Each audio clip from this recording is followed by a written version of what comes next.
Hi, my name is Neil Kelleher, and in this video I'd like to show you some hip flexor stretches.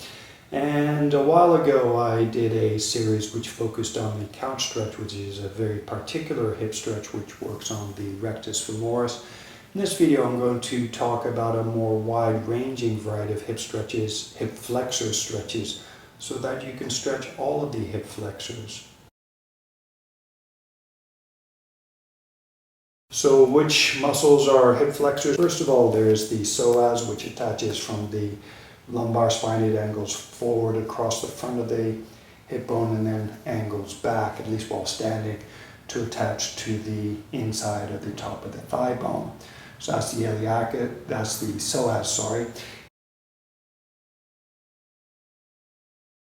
Iliacus attaches to the inside of the hip bone, and like the psoas, it angles forward to the front of the hip bone, and with the tendon of the psoas reaches back to attach to the inside of the thigh bone. Another set of hip flexors attaches at or near the A6.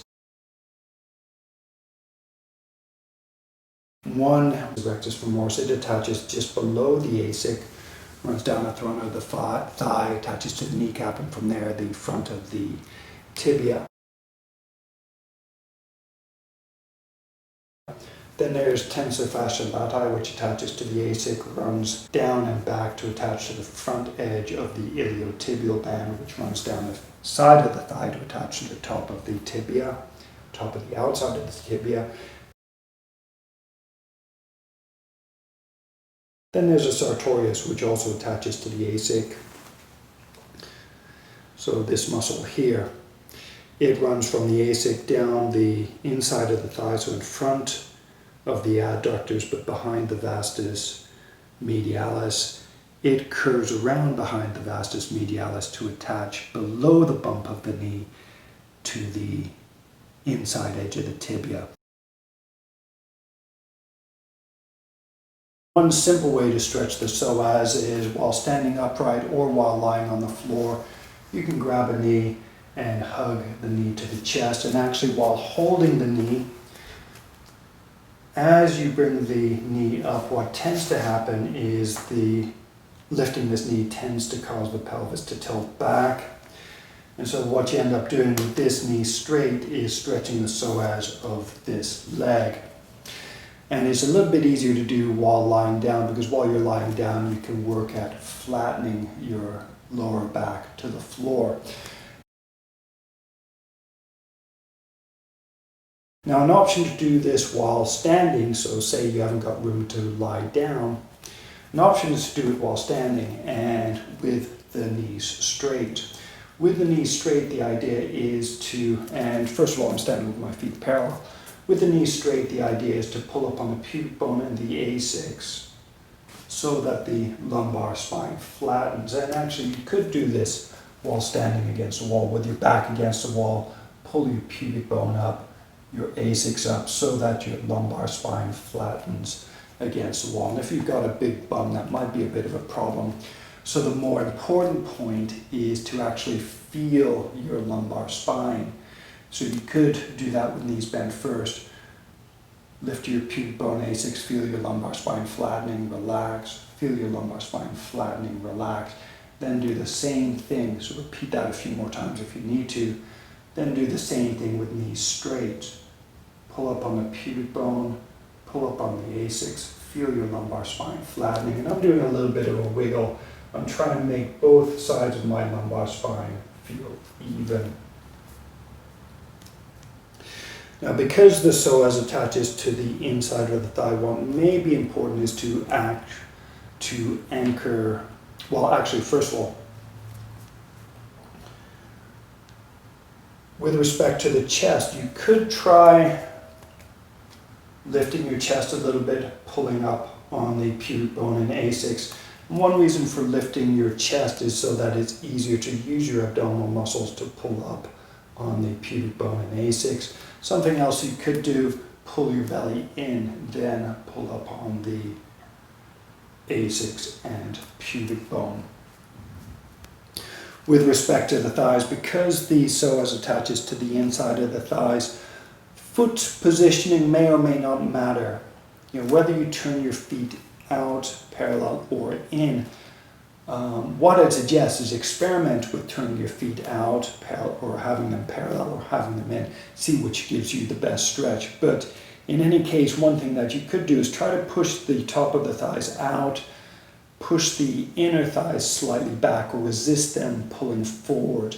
And then from there, so top of the thighs pressing out, inner thighs pressing back just slightly so that your thighs resist being rotated outwards. And then from there, if you like, pull the belly in. And then from there, pull up on your A6 and your pubic bone. And you can try this if you're pulling your belly in. You might find you could try with the chest down, but your rib cage moving back relative to the pelvis. So thighs out, inner thighs back, pull your belly in, pull up on the pubic bone and the A6. So those are a few variations for working or for stretching the psoas. The iliacus hip flexor muscle is probably a little bit more difficult to stretch than the psoas, at least in isolation. It may be getting stretched while doing the previous psoas stretch, but because it attaches to the inside of the hip bones, and the hip bones have some slight amount, depending on whether you're a guy or a girl and how flexible your SI joints are. One way to think about the iliacus is that when it contracts, it tends to pull the front of the hip bones inwards, and at the same time what that does is cause the sitting bones to spread apart. So one way to maybe stretch the iliacus is to work at spreading the sitting bones. And what you could do with feet parallel is try to move the A6 outwards away from each other. And what you may find is you get butt activation when you do that. So what you could try doing, the actual movement, again, depending on how flexible your sitting bone, your SI joints are, the amount of movement may be only slight, but what you will perceive is a muscular activation used to help create an outward pull on the A6. And so what you could do, going back to the psoas stretch, is first of all create an outward pull on the A6, so you probably find that your butt engages. And actually what's happening is your buttocks are pressing in on the sitting bones. So your sitting bones, when your sitting bones move in, your A6 move out.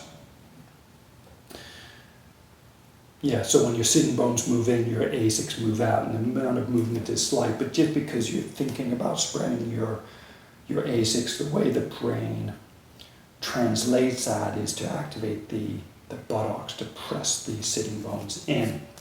But anyway, what you could do with feet parallel or turned out, you can experiment with that. Spread the A6, from there pull the transverse abdominis in, and then from there keep the A6 spread apart, pull up on the A6 and pubic bone. Find it really difficult to feel the iliacus. Psoas also, those muscles are really difficult to feel because they're inside the body. It's hard to gain effective reference points for feeling them. But anyway, that is my suggestion for stretching the iliacus and psoas together. Now with the other hip flexors, it's a little bit easier to create an effective stretch. That's next. A basic stretch for the hip flexors. I already talked about the couch stretch for the rectus femoris, but a basic stretch for the hip flexors is a lunge. And you could practice this with the hands on the floor first, perhaps doing a very simple, slowly straightening the knee and then slowly bending it. And what I'd suggest when you're doing this exercise, one thing that you can practice so that you can lift your knee slowly and smoothly and put it down slowly and smoothly, what I'd suggest is noticing the way that your foot presses down. So with the foot lightly touching the floor, the knee presses down. Then in order to lift the knee, what you may notice is that your foot presses down in order to lift the knee. So what you could do to practice lifting your knee slowly and smoothly is press the foot down. Notice when your skin is lightly touching the floor. Notice when your skin leaves the floor, and then from there slowly lift the knee. When lowering it, you may be able to sense when your skin touches the floor, the skin of your knee.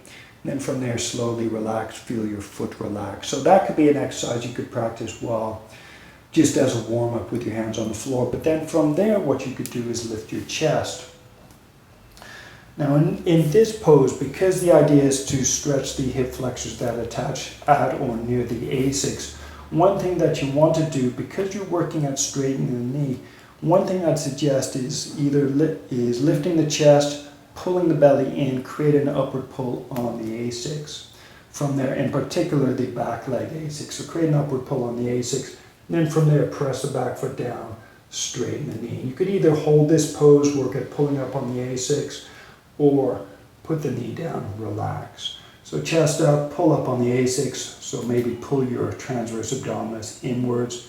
Then from there, keep the pull on the A6, straighten the knee, lower down, relax. If you wanted more of a psoas, if you wanted to get more of a stretch, one possibility, lift your chest, pull up on the A6, straighten the knee. Something else you might find helpful is to lift the arms, though that is doubtful. And actually where the lifting the arms may be helpful is in the psoas stretch. So with the chest lifted, pulling your transverse abdominis in, pulling the A6 up, what you may find helpful is reaching the arms upwards, because there is an attachment of some fibers of the psoas to the ribs, actually to the bottommost ribs. If when doing the psoas stretch you reach your arms up, and in particular focus on lifting the back bottom ribs while keeping the lumbar spine straight, you may find that gives you a more effective psoas stretch. But in the lunge, lifting the arms, because the tendency is for the lumbar spine to bend backwards, you may find that you don't get much extra stretch in the psoas or in the hip flexors. Try it out, see if it works for you. So what you could do, straighten the knee, pull up on the A6, reach the arms up, try and lift the back ribs. Now to increase the hip flexor stretch in this pose, with the knee lifted, what you could work at doing is holding this position, maintain the upward pull on the A6, work at sinking the hips down. And don't be afraid to slightly rotate your thigh out or in as you do that. Keep the upward pull on the A6, sink the hips down. Another option for stretching the hip flexors is to do an upright lunge with the back foot on the floor. And here again, the idea can be that of sinking the hips down. So first step could be to lift your ribs, pulling your belly, create an upward pull on the A6, sink your hips down. Now an important point here is a tendency to let the back foot just relax and sit there. What I'd suggest instead is, because the hip flexors that attach from the A6, they run down front of the knee, side of the knee, so that those muscles have an effective anchor. And I should point out here that the tensor fascia latae and sartorius, they help to rotate the shin outwards and inwards, particularly when the knee is bent, but they can also have an effect when the knee is straight. But with the knee on the floor, so that those muscles are anchored, what can help is to push the foot down strongly. And what you may find when you push the foot down, you get activation at the front of the thigh. So what I'd suggest, press the foot down, feel the front of the thigh active. Try and keep your shin and your knees stable. From there, lift the chest, pull up on your A6, and then from there, work at sinking your hips down. And then change sides. And that actually, in past posts, I've talked about hip clicking. That there coming out of lunge may be another situation when you find you get hip clicking. So I came out of that a bit quickly without awareness. So notice the times you come out of poses without awareness, and work at correcting that. So come out of any yoga pose with as much awareness as you go into it. And if you're not going into a pose with awareness, then practice moving into a pose with awareness, gently, slowly, and smoothly. One other option, which I haven't included here, is knee bent hip flexor stretches where you're grabbing the foot. What I suggest here is make the foot and ankle of the leg that you're stretching strong. And one of the reasons for doing that is to help anchor, again, the tensor, fascia, latae, and the sartorius, so that they can work a bit more effectively or relax a bit more effectively. So first thing, make the foot active. And if you get knee pain or foot pain, then making the foot active may be one easy solution towards alleviating knee pain or discomfort. So make the foot active. From there, what you could do, lift the chest, pull the belly in, so transverse abdominis engage, create an upward pull on the A6 and the pubic bone. From there, if you wanted to, you could try moving the leg back. So notice there I'm resisting with my body. I'm trying to keep my body still. All I'm doing is moving my knee backwards while holding on with the arm. Other options where you could play around with that pose if you wanted to. You could do it like this. Then if you wanted to, you could try bending forward and placing the hand on the floor. Note, when I first started teaching that pose, my general suggestion was to bend the spine backwards, and that is something else that you could do. You could bend the spine backwards, transverse abdominis engage, upward pull on the A6 pubic bone, foot active, push the leg back. So keep the spine bent backwards. What that may do is allow you to reach your leg further back. Rather than saying one is better than the other, what I would suggest, experiment with both options. Work at, so have a wall handy if you want to. What I suggest, one option, work at keeping your spine straight, reasonably straight, long, upward pull on the A6 pubic bone, foot active, push the foot back. Alternatively, if you wanted more of a back bending action, if say you wanted to work on spinal back bends, so bending the spine backwards as well as stretching the front of the hip, then in that case also practice the same pose with the spine bent backwards.